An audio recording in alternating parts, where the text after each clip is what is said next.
नमस्कार and welcome to my YouTube channel English for all. This is Manish Rai.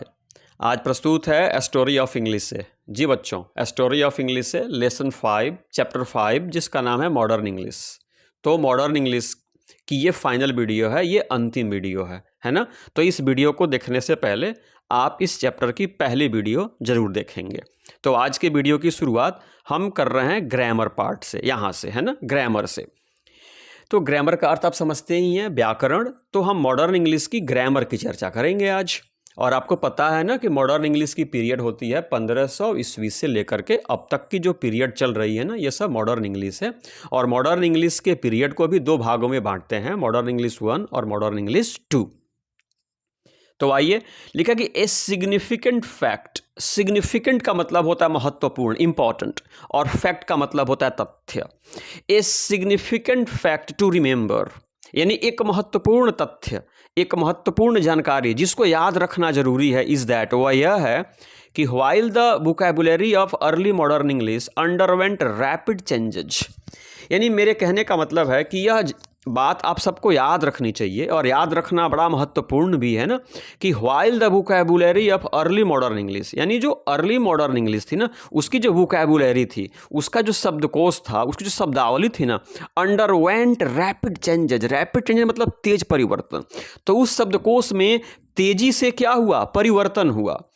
But the grammar remained Fairlie conservative, लेकिन जो grammar थी ना, जो व्याकरण था उस समय का, रिमेन्ड फेयरली कंजर्वेटिव, इसमें कोई परिवर्तन नहीं हुआ। कंजर्वेटिव का मतलब होता है कि जो परिवर्तन का विरोध करता है, यानी वोकैबुलरी में तेजी से परिवर्तन हुआ, लेकिन ग्रामर में बहुत ज़्यादा परिवर्तन नहीं हुआ। The grammar of this phase, इस काल की जो ग्रामर थी ना, is marked more by survival of certain uses and features. यानी इस काल की, किस काल की, मॉडर्न इंग्लिश की। किस काल की बच्चों, मॉडर्न इंग्लिश की। जो अर्ली मॉडर्न इंग्लिश की जो वोकैबुलरी थी ना, अंडरवेंट रैपिड चेंज, उसमें तेजी से परिवर्तन हुआ, लेकिन ग्रामर में बच्चों परिवर्तन नहीं हुआ।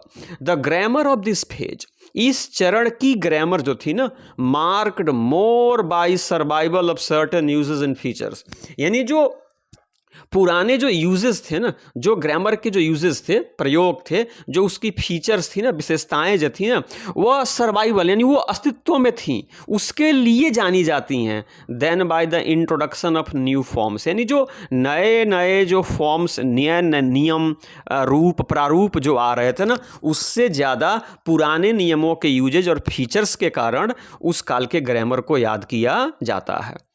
The development of grammar was taking place in ways, यानी द डेवलपमेंट ऑफ ग्रामर, यानी ग्रामर का विकास। डेवलपमेंट मतलब विकास।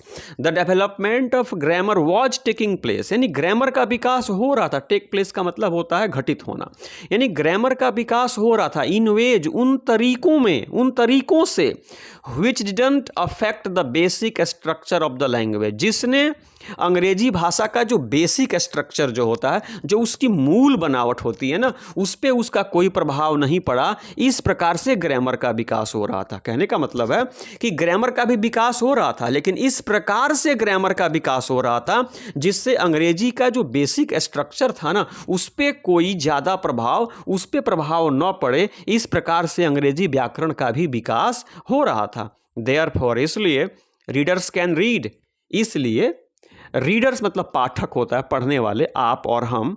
रीडर्स कैन रीड, पाठक पढ़ सकते थे। एंड इंटरप्रीट, इंटरप्रीट का मतलब व्याख्या करना या अर्थ लगाना। इंटरप्रीट टेक्स्ट, यानी लिखित चीज़ों को, of this period without much difficulty, यानी बिना ज़्यादा कठिनाई के।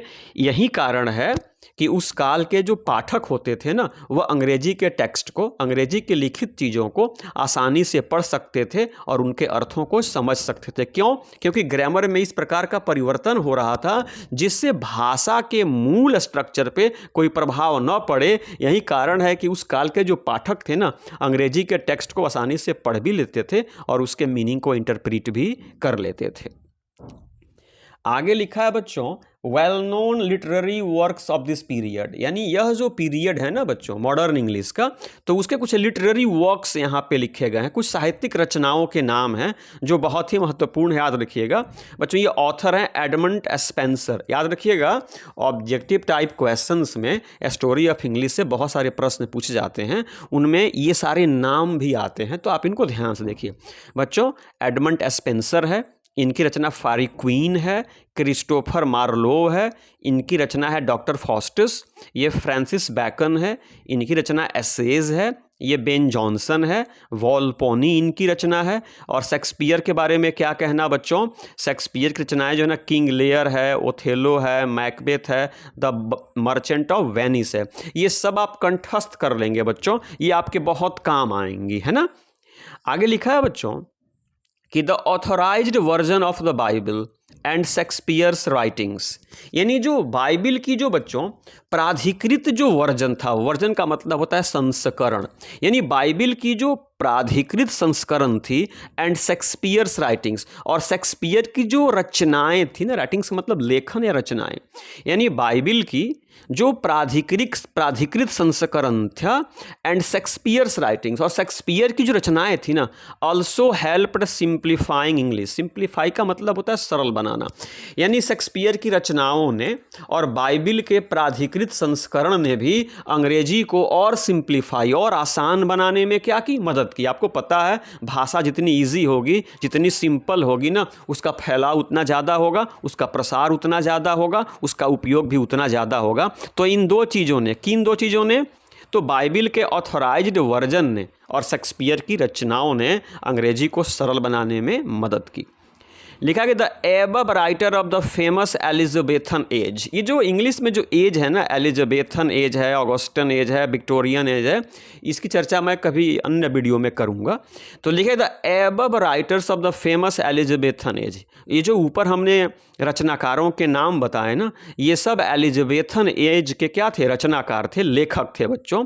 विद देयर लिटरेरी जीनियस, इन लोगों ने अपने लिटरेरी जीनियस से, यानी अपनी साहित्यिक प्रतिभा से ट्रांसफॉर्म द लैंग्वेज, अंग्रेजी भाषा को क्या कर दिया, बदल दिया।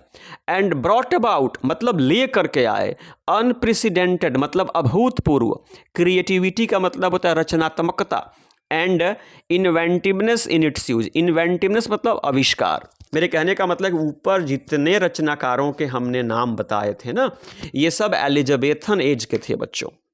और इनकी जो लिटरेरी जीनियस थी, इनकी जो साहित्यिक प्रतिभा थी ना, उसने अंग्रेज़ी भाषा को क्या कर दिया, ट्रांसफॉर्म कर दिया, यानी बदल दिया, और अंग्रेजी भाषा और उसके उपयोग में अभूतपूर्व रचनात्मकता और नवीनता लेकर के आए, है ना। आगे लिखा है ड्यूरिंग द 18th सेंचुरी, यानी 18वीं सदी के दौरान, also known as the Augustan age. याद रखिएगा बच्चों, 18वीं सदी को हम लोग ऑगस्टन एज के रूप में भी जानते हैं। आपके लिए प्रश्न हो सकता है, 18वीं सदी को हम लोग ऑगस्टन एज के रूप में भी जानते हैं। There is a strong sense of order and regulation, यानी ऑगस्टन एज में 18वीं सदी के दौरान बच्चों अंग्रेजी के जो नियम थे ना, strong sense of order and regulation, बड़ा सख्त व्यवस्था था, बड़े सख्त नियम और कानून थे। In sharp contrast, in sharp contrast का मतलब होता है कि ठीक विपरीत, to the spirit of experiment and adventure to the previous 2 centuries, यानी पिछले 2 सदियों में, याद रखिएगा पिछले 2 सदियों में, यानी 16वीं सदी में और 17वीं सदी में जो एक्सपेरिमेंट हुए, जो परिवर्तन हुए, एंड एडवेंचर, जो अंग्रेजी के क्षेत्र में जो साहित्यिक कार्य हुए ना, उसके ठीक विपरीत, इन शार्प कॉन्ट्रास्ट, उसके ठीक विपरीत 18वीं सदी में, जिसको ऑगस्टन एज भी कहते हैं ना, अंग्रेजी के बड़े सख्त नियम और क्या थे, कानून थे। लेकिन 16वीं और 17वीं सदी में ऐसा नहीं था, उसमें बहुत एक्सपेरिमेंट हुए, प्रयोग हुए, बहुत साहसिक एडवेंचर कार्य हुए, लेकिन 18वीं सदी में ऐसा नहीं था। यही कारण है कि the needs of a dictionary and grammar was felt. यही कारण है, नीड्स मतलब होता है आवश्यकता, कि एक डिक्शनरी की आवश्यकता महसूस की गई और व्याकरण, ग्रामर की आवश्यकता महसूस की गई ग्रेटली ड्यूरिंग दिस पीरियड। यही कारण है कि 18वीं सदी के दौरान, है ना, व्याकरण की और एक डिक्शनरी की ज़रूरत महसूस की गई। सो दैट, जिससे कि स्पेलिंग्स कुड बी स्टैंडर्डाइज्ड, जिससे कि अंग्रेजी की जो स्पेलिंग्स थी ना उसको स्तरीय बनाया जाए, स्टैंडर्डाइज किया जाए, and correct usage of grammar would become possible. और उससे होगा क्या कि करेक्ट यूज ऑफ ग्रामर यानी ग्रामर का सही शुद्ध उपयोग भी संभव हो पाए, इसलिए ग्रामर और डिक्शनरी की आवश्यकता 18वीं सदी में महसूस की गई। आपको पता है ना कि जिस चीज़ की कमी आप महसूस करते हो तो उस कमी को पूरा करने के लिए आप सोचना भी शुरू करते हैं। तो वहीं लिखा है कि द ऑफन हर्ड ईडियम, यानी वह ईडियम जो ऑफन हर्ड, जिसको आप अक्सर सुनते हैं, necessity is the mother of invention, आवश्यकता ही आविष्कार की जननी है, प्रूव टू बी करेक्ट, यहाँ पे सही साबित हुई। यानी डिक्शनरी की आवश्यकता महसूस की गई और हुआ क्या कि इन 1755 ईस्वी में डॉक्टर सैमुअल जॉनसन ने पब्लिश्ड, प्रकाशित कर दिया, a dictionary of English language. यानी बच्चों पहली बार 1755 ईस्वी में डॉक्टर सैमुअल जॉनसन ने एक डिक्शनरी प्रकाशित की जिसका नाम था a dictionary of English language, which content over 40,000 words and there meanings, जिसमें बच्चों 40,000 से ज़्यादा शब्द और उनके अर्थ थे। Work took 7 years to complete, इस डिक्शनरी को तैयार करने में 7 वर्ष लगे। किसको? डॉक्टर सैमुअल जॉनसन को, याद रखिएगा। ऑब्जेक्टिव बहुत सारे बन रहे हैं कि भाई किसने डिक्शनरी प्रकाशित की, तो डॉक्टर सैमुअल जॉनसन ने। कब की? 1755 में की। डिक्शनरी में कितने शब्द थे? 40,000। और डिक्शनरी कंप्लीट करने में कितने ईयर्स लगे? 7 साल, आप याद रखेंगे। The second need was fulfilled by the 18th century grammarians. तो बच्चों 2 आवश्यकता महसूस की गई थी ना, एक डिक्शनरी की और दूसरा ग्रामर की। तो डिक्शनरी की तो पूरी हो गई, तो जो सेकेंड नीड थी ना ग्रामर की, वो 18वीं सदी के ग्रामरियंस है ना, व्याकरणाचार्यों के द्वारा पूरी कर दी गई। आइए 18वीं सदी के कुछ ग्रामर बुक्स और उनके ऑथर्स के नाम देखते हैं। बच्चों, विलियम लॉफ्टन 1734 में इन्होंने ग्रामर लिखा, practical grammar of the English tongue. Joseph Priestley 1761 में इन्होंने the rudiments of English grammar लिखा। ये रॉबर्ट लॉथ है 1762 में short introduction to English grammar इन्होंने लिखा। जेम्स बुकानन है द ब्रिटिश ग्रामर लिखा 1762 में। और लिंडली मर्री है, इन्होंने 1792 में इंग्लिश ग्रामर लिखा। तो ये बच्चों कुछ रचनाकार हैं और ये ग्रामर के नाम है। 2 आवश्यकताएं महसूस की गई, तो 1755 में डिक्शनरी मिल गई और ये फिर यहाँ पे महान विद्वानों ने ग्रामर्स भी लिख डाले। अब क्यों लिखे, इसका उद्देश्य क्या था, समझिए। This grammars had 3 main objectives. ये जो ग्रामर्स देख रहे हैं ना, इनके 3 मुख्य बच्चों ऑब्जेक्टिव्स, मतलब इसके 3 मुख्य उद्देश्य थे। ग्रामर लिखने के 3 मुख्य उद्देश्य थे। First, to codify the rules of English sentence structure. पहला कि अंग्रेजी के जो स्ट्रक्चर्स हैं, अंग्रेजी की जो बनावट है ना, जो सेंटेंस स्ट्रक्चर्स है, जो पैटर्न्स है ना, उसके रूल्स को कोडिफाई किया जाए, मतलब उसको संहिताबद्ध किया जाए। ये पहला उद्देश्य। दूसरा, to discuss points and decide cases of divided usages. और दूसरा ऑब्जेक्टिव क्या था कि अंग्रेजी के जो पॉइंट्स हैं ना उसको डिस्कस किया जाए, आपस में उसकी चर्चा की जाए। And decide cases of divided usages, और अंग्रेजी के जो डिवाइडेड यूजेस हैं, जो विभाजित प्रयोग हैं, जो मतांतर है ना, तो उस मतांतर के बीच जो केसेज है ना उस पर फैसला लिया जाए। And finally prescribe rules for correct uses, और अंत में करेक्ट यूजेज, अंग्रेजी के सही उपयोग के लिए नियमों की स्थापना की जाए, नियम बनाए जाएं। इन्हीं 3 उद्देश्यों के लिए इन ग्रामर्स को लिखा गया। The foundation of English were strengthened. और हुआ क्या कि जब ग्रामर लिखा गया, शुद्ध अंग्रेजी अब आने लगी ना, तो द फाउंडेशंस ऑफ इंग्लिश, तो अंग्रेजी की जो नींव थी वेर स्ट्रेंथेंड, वो और क्या हो गई, मजबूत हो गई। बाय दीज मेथड, तो इन तरीकों से अंग्रेजी की जो नींव थी ना वो और बच्चों क्या हो गई, मजबूत हो गई।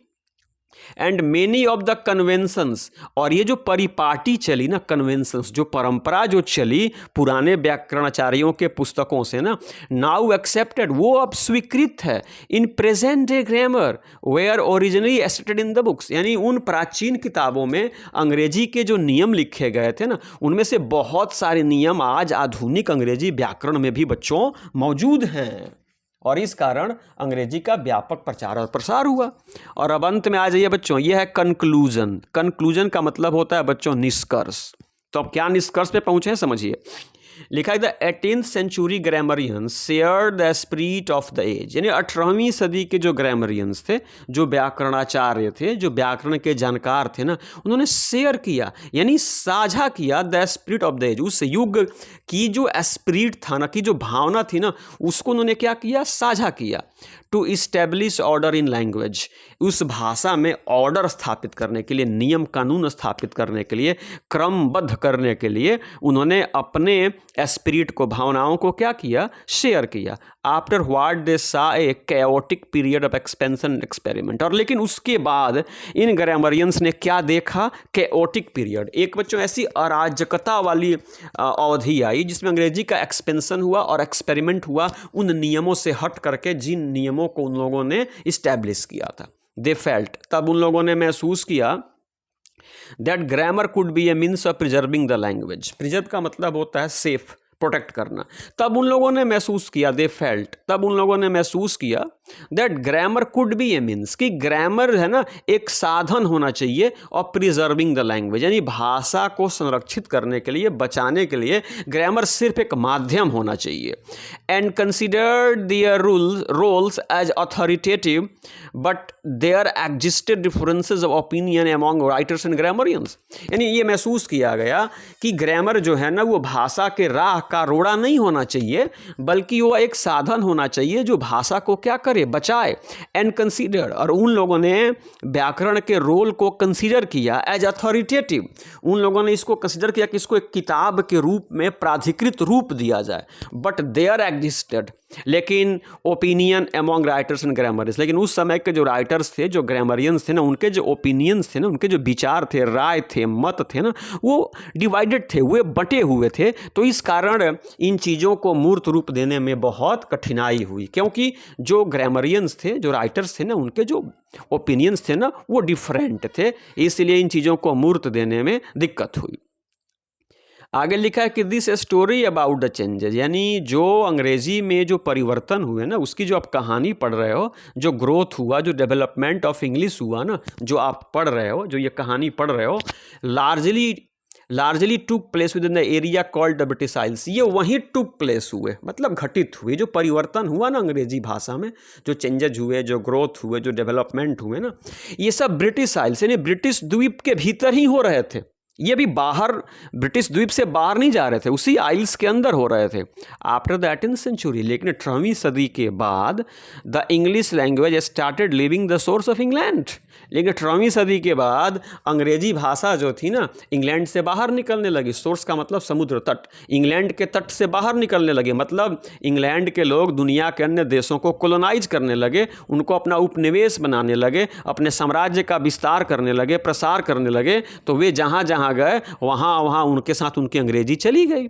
It travel to almost all parts of the world, अंग्रेजी ने करीब करीब दुनिया के हर हिस्से का दौरा किया, यानी लगभग दुनिया के लगभग सभी मुल्कों पे, देशों पे अंग्रेजों का शासन हुआ था, तो वहाँ उनके साथ अंग्रेजी भी दुनिया के हर कोने में गई। And was soon to become a world language, और शीघ्र ही यह वर्ल्ड लैंग्वेज बन गई, विश्व की भाषा बन गई। कौन? अंग्रेजी, क्योंकि अंग्रेजों का पूरी दुनिया पे साम्राज्य हो गया और उनकी अंग्रेजी पूरी दुनिया में फैल गई, इस कारण वह वर्ल्ड लैंग्वेज बन गई। मेनी सोशियो पॉलिटिकल इवेंट्स, बहुत सारे इस दौरान सामाजिक और राजनीतिक जो घटनाएं घटी ना, वेयर रिस्पॉन्सिबल फॉर दिस। तो इस अंग्रेजी को वर्ल्ड लैंग्वेज का दर्जा दिलाने के लिए उस दौरान बहुत सारे सामाजिक और पॉलिटिकल राजनीतिक घटनाएं घटी। वे घटनाएं भी अंग्रेजी को वर्ल्ड लैंग्वेज का रूप देने के लिए जिम्मेदार है, मतलब उन लोगों ने भी कंट्रीब्यूट किया। This is the beginning of modern English 2, यही है मॉडर्न इंग्लिश 2 की शुरुआत। जब अंग्रेज वो 18th सेंचुरी के बाद दुनिया में शासन स्थापित करना शुरू कर दिए, तो उन्हीं के साथ मॉडर्न इंग्लिश 2 की भी क्या हो गई बच्चों, शुरुआत हो गई। द एक्सपेंशन मतलब विस्तार एंड डाइवर्सिफिकेशन, विविधीकरण ऑफ इंग्लिश, अंग्रेजी का, in the 19th 20th century described in the next chapter. 19वीं और 20वीं सदी में अंग्रेजी का जो प्रसार हुआ और जो विविधीकरण हुआ ना, इसकी चर्चा हम अगले चैप्टर में करेंगे। तो आई होप आज की वीडियो पसंद आई होगी। सावधानी से सुने बच्चों, क्योंकि बहुत सारे प्रश्न ऑब्जेक्टिव टाइप क्वेश्चन में पूछे जाते हैं, और पूर्ण अंक प्राप्त करने के लिए वीडियो को शुरू से अंत तक गौर से देखें। हम उम्मीद करते हैं यदि आप गौर से देखेंगे तो परीक्षा में अच्छा करेंगे। इसी के साथ ही आज की वीडियो समाप्त होती है। जय हिंद।